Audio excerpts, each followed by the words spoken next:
The prophet Isaiah, son of Amos, opens the second chapter of his text by looking far past his present reality. He records a specific vision concerning Judah and Jerusalem, explicitly set in what he calls the last days. Isaiah establishes a strict vertical hierarchy. He places the mountain of the Lord's temple firmly at the top, exalted above the surrounding hills. This supreme elevation creates a magnetic pull. Nations stream upward toward this single peak, migrating specifically to receive divine instruction. This unified instruction produces an immediate geopolitical result. Because a single divine authority now settles disputes, military training ceases, and weapons lose their utility. Broadswords are forged into plowshares, and spears are bent into pruning hooks for agriculture. The text presents a clear mechanism for this global peace. It arrives because humanity has subjected itself to a single, supreme divine authority, removing the need for nations to raise swords against one another. That is the future ideal.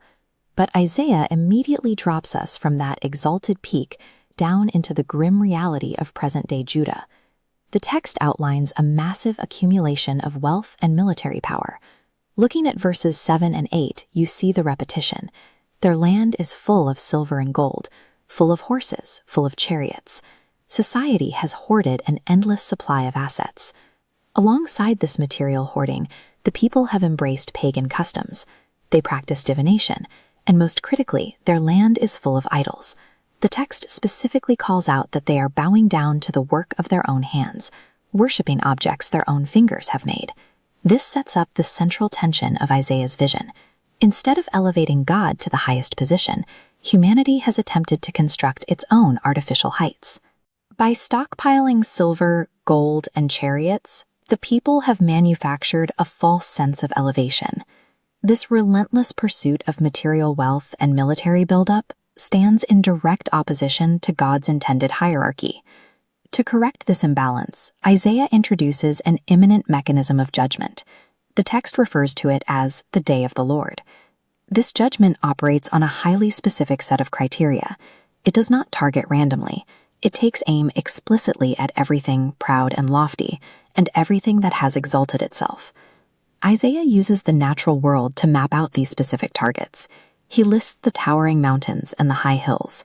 He points to the heavy, sprawling oaks of Bashan and the massive, tall cedars of Lebanon, deep-rooted symbols of natural majesty and pride. Then the text shifts to human engineering. The judgment targets every lofty tower, every trading ship, and the heavy, fortified stone walls that civilizations build to protect their hoarded wealth. This list reveals the true nature of the coming event. It is a systematic dismantling of every physical structure and metaphor representing human self-sufficiency and arrogance. The catalyst for this dismantling is terrifying in its scale. The text states simply that the Lord will rise to shake the earth. The immediate consequence of this systemic tremor is absolute equalization. The eyes of the arrogant are forced downward, and human pride is brought completely low. In the process, the false idols, the gold and silver objects the people worshipped, totally disappear. When ultimate divine majesty is finally revealed, all the artificial hierarchies, fortified walls, and towering economies humanity spent generations building are instantly flattened.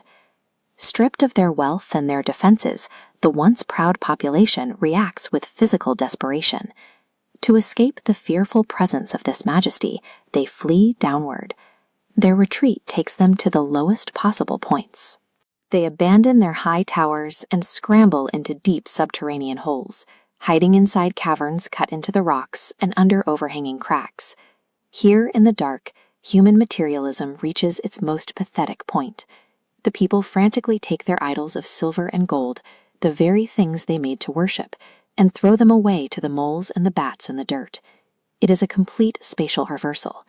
The treasures that society placed on the highest pedestals end up abandoned in the deepest, darkest holes of the earth. Isaiah uses this absolute collapse to deliver his concluding thesis in verse 22. It is a direct command. Stop trusting in mere humans, who have but a breath in their nostrils. Why hold them in esteem? Human achievement, wealth, and military power are fragile. When the earth shakes, they fracture. The vision makes clear that trust in divine authority is the only enduring foundation for a society.